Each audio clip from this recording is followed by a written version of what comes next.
अवसर पर, क्योंकि ये पहली एनडीए की प्रेस वार्ता है और हम सब पहली दफा एक मंच पर हैं, तो आप सभी को ढेर सारी शुभकामनाएं।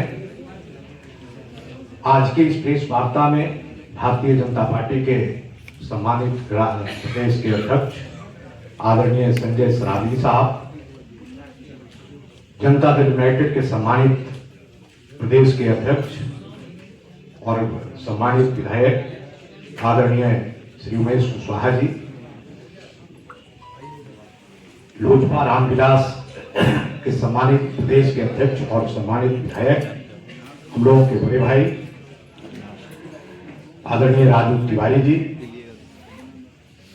हमारे संघर्ष के साथी भाई राजेश पांडे जी, जो हिंदुस्तानी अवाम मोर्चा सेकुलर पार्टी के राष्ट्रीय प्रधान महासचिव हैं, और इस सभागार में उपस्थित आप सभी प्रबुद्ध साथी, मीडिया के साथीगण। साथियों, आज की जो ये बैठक है, ये जो प्रेस वार्ता है, निश्चित तौर पर एनडीए की तरफ से इस बात के लिए विपक्ष के पास कोई मुद्दा नहीं है। मुद्दा विहीन विपक्ष हमेशा से अनर्गल बातों पर ध्यान आकृष्ट मीडिया का कराते रहा है।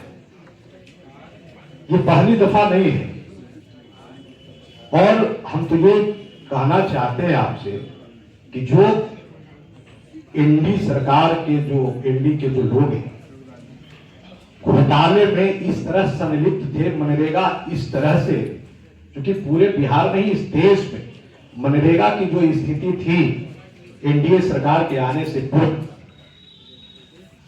ये लोग नाम तक नहीं जानते थे कि कौन गारंटी का नाम है। आदरणीय प्रधानमंत्री जी के नेतृत्व में जब से उनका ध्यान इस ओर गया और मनरेगा को निश्चित तौर पर उन्होंने कायाकल्प करने का काम किया है। आज हर एक व्यक्ति को अपने अधिकार के प्रति जागरूक कराने का जो उन्होंने काम किया, तो मनरेगा तो सबसे पहला और महत्वपूर्ण काम उन्होंने, जो नाम बदलने का कोई मतलब नहीं, नाम में स्पष्ट रूप से है, आप उसको पूरा डिटेल्स अगर जाएं तो समझ में आएगा कि ये नाम का मतलब है क्या। और निश्चित तौर पर जो 100 दिन की गारंटी थी, अब 125 दिन की गारंटी। भाई, काम की गारंटी, और सबसे बड़ी बात कि जो इसकी मॉनिटरिंग बॉडी है, जो पारदर्शी तरीके से काम होना है और काम के बदले, जो रोजगार के बदले उनको जो पेमेंट देना है, वो पारदर्शी तरीके से, उसके लिए जो नियम और कायदे बनाए गए, ये सबसे जरूरी है। अब इस पर रियल टाइम डेटा अपलोड हो रहा है, जीपीएस है, मोबाइल मॉनिटरिंग सिस्टम है, और इससे बेहतर तो कोई काम ही नहीं हो सकता। भाई, तो घोटालेबाजों को तो लगेगा ही, तो चोर सीसीटीवी कैमरा लगा दीजिए तो चोरी करने वाले लोगों को तो तकलीफ होगा, और यही हुआ है आज। तो हम यही आपसे कहना चाहेंगे कि निश्चित तौर पर देश के प्रधानमंत्री आदरणीय नरेंद्र मोदी जी के नेतृत्व में गांव गरीब के लिए जो काम हुआ है, बहुत ही सराहनीय है, और निश्चित तौर पर आने वाले दिनों में इसका बहुत लाभ गांव के लोगों को, ग्रामीण लोगों को पहुंचेगा। बहुत बहुत धन्यवाद आप सभी।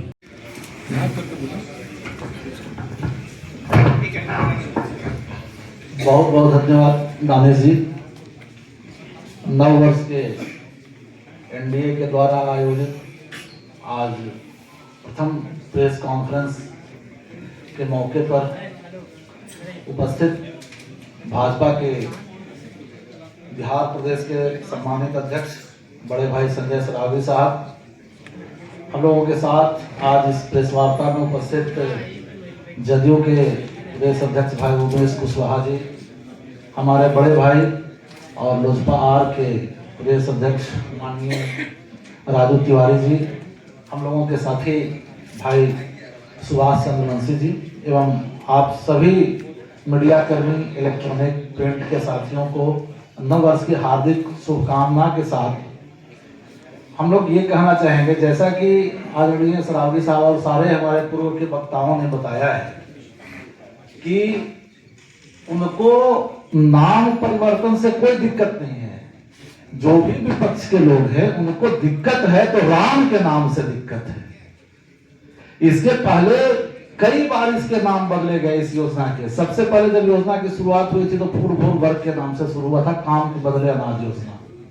उसके बाद नरेगा आया, फिर मनरेगा आया। उसके पहले की अगर बात करें तो जवाहर रोजगार योजना थी, रोजगार गारंटी योजना थी, इस तरह से। लेकिन इस बार चूंकि विकसित भारत इसमें देश का भी नाम है और चूंकि जो हम लोग शॉर्ट फॉर्म में जी राम जी बोल रहे हैं तो समस्या उनको इससे है। जहां तक सवाल है इसका, अगर आप नीचे के बिंदु तक जाके देखेंगे तो हम लोगों को बहुत इसका गंभीरता से हम लोगों ने समीक्षा किया। पूर्व के दिनों में क्या था, 100 दिन की गारंटी थी। अब हमारे साथ जो काम करने वाले ग्रामीण क्षेत्र में मजदूर हैं उनको 125 दिन का काम मिलेगा। पहले मैंडेट सिस्टम था। मैंडेट सिस्टम क्या था कि आप सिर्फ कच्चा वर्क ही कर सकते हैं, पक्का वर्क आप नहीं कर सकते हैं। अगर पक्का वर्क करेंगे तो उसका पैसा नहीं मिलेगा, पैसा फंस जाता था। वेंडर का पैसा जो है सालों 3 साल 4 साल तक बाकी रहता था। अब उसका प्रोविजन कर दिया गया है कि सारी राशि जो है हमारे आदरणीय प्रधानमंत्री जी के द्वारा और जो केंद्र सरकार हमारी सरकार है उसके द्वारा सारी राशि पहले दे दी जा रही है कि ताकि भुगतान में किसी तरह का कोई समस्या उत्पन्न नहीं। मजदूरों को 3-3 4-4 महीने तक पैसा नहीं मिलता था। मजदूर का पैसा एडवांस में है और उनका नियम ये बना दिया गया है कि 7 दिन में किसी भी परिस्थिति में आपको भुगतान होगी। तो अगर इन सब बातों को हम देखते हैं और उसका ग्राम जो गांधी जी का सपना था ग्राम स्वराज का, ग्राम स्वराज को इसमें फ्री किया गया है ग्राम पंचायत को। और ग्राम पंचायत से जो भी योजनाएं ली जाएगी, जो ग्रास रूट की समस्या है, जो आम ग्रामीणों की समस्या है, उसे उनको छूट दिया गया है कि आप ग्राम सभा करिए और ग्राम सभा से जो भी योजना आपको जरूरत की है उसको लीजिए और इससे उसको पूरा किया जाएगा। तो इसमें सबका ख्याल है, मजदूरों का भी ख्याल है, आम जनमानस का भी ख्याल रखा गया है। उनके जो कर्मचारी थे, मनरेगा के कर्मचारी जो थे पहले, उनको कई सालों तक वेतन नहीं मिलता था। इसमें उनके वेतन का भी प्रोविजन अलग कर दिया गया है।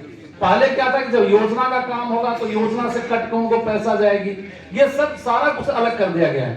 तो पहले से तो इसको बहुत बेहतर बना दिया गया है। पर पता नहीं क्यों हमारे विपक्ष को समझ में नहीं आता है कि अगर अच्छी चीज भी दीजिए तो उनको खामे निकालने का सिर्फ एक मौका चाहिए।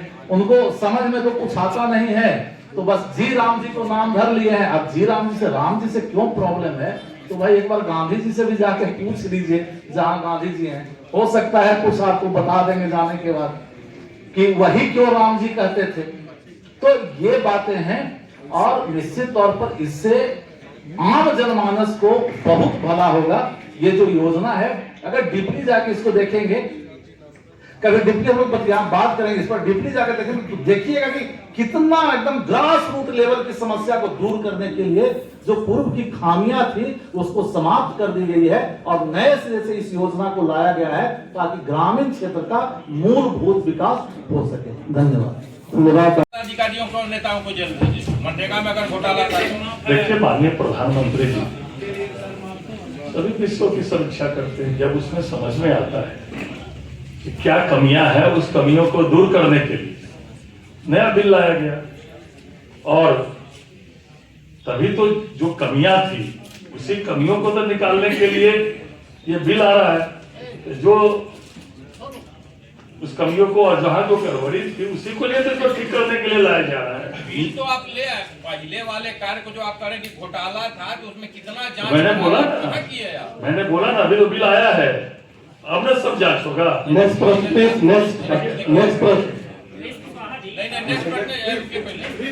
प्रश्न पूरा होने दीजिए। पहले प्रश्न पूरा होने दीजिए।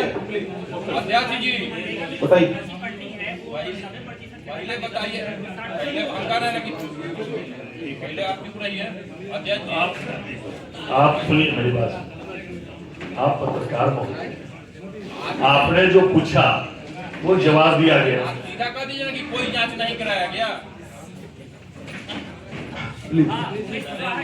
जो इसमें मनरेगा की फंडिंग है उसमें केंद्र का जो है कंट्रीब्यूशन 90% किया गया है और राज्य का 10% से बढ़ा के 40% किया गया है। आप क्या कहना चाहेंगे? नहीं, इसको आप लोग दूसरे रूप में लेते हैं। पहले तरह अलग अलग था, बहुत तरह की योजना मनरेगा में किया जा रहा था। अब उसको जो है एक जगह समाहित किया गया है और उसके तहत जब देखिए कि किसी में 90 था, किसी में 10 था, किसी में 60 था, किसी में 40 था, मैंने राज का अंश 40 था। तो अब उससे ज्यादा फर्क नहीं हो रहा है। सवाल ये है कि आप देखिए कि जो जिसका चर्चा आपके एक दूसरे साथी हमारे पत्रकार साथी कर रहे थे जांच की बात को लेकर, तो इस सरकार की सब चीज पर नजर है। यही सब चीज को पारदर्शिता लाने के लिए ये नए कानून को लाया गया है और प्रभावशाली बनाने के लिए इस नए कानून को लाया गया है। संजय सरावगी जी, बिहार के सराफा कारोबारियों ने एक बड़ा इसी विषय सर, मनरेगा का नाम बदलने की जरूरत क्यों पड़ी सर? मनरेगा का नाम बदलने की जरूरत क्यों पड़ी? देखिए, इंदिरा गांधी जी ने पुरानी सभी रोजगार योजनाओं को जोड़कर राष्ट्रीय ग्रामीण रोजगार योजना कार्यक्रम शुरू की। उसके बाद स्वर्गीय राजीव गांधी जी ने इसका नाम जवाहर रोजगार योजना कर दिया। उसके बाद जो सरकार आई कांग्रेस की, उसके नरेगा कर दिया, फिर मनरेगा कर दिया। इसका मतलब क्या, समय समय पर जो है जब नई रूप में योजना आती है तो लगातार ये परिपाटी है। मैं ऐसे सैकड़ों उदाहरण दे सकता हूं जो पूर्ववर्ती सरकार ने नाम बदला और नाम ही नहीं बदला। 600 ऐसे संस्थान है जो केवल गांधी परिवार के नाम पर उसका नाम रखा गया। अब मैं एक उदाहरण देता हूं, खेल रत्न पुरस्कार स्वर्गीय राजीव गांधी जी के नाम पर रखा गया, जबकि उनको खेल से कोई वास्ता ही नहीं था। तो ऐसे सैकड़ों उदाहरण जो इसका परिवर्तन। आप बोलते हैं कि महात्मा गांधी जी का नाम बदल दिया गया, तो क्या जवाहर जी का नाम का परिवर्तन हुआ? तो क्या जवाहर जी का अपमान किया गया था उस समय कांग्रेस की सरकार में? इसलिए ये जब नई योजना आती है तो उसका नाम का परिवर्तन होता ही रहता है। और विकसित भारत 2047 को लक्ष्य को ध्यान में रखकर आर्थिक सामाजिक परिस्थितियों को सब चीज को देखते हुए बदलाव योजनाओं का बदलाव हुआ है। चलिए, बहुत बहुत धन्यवाद।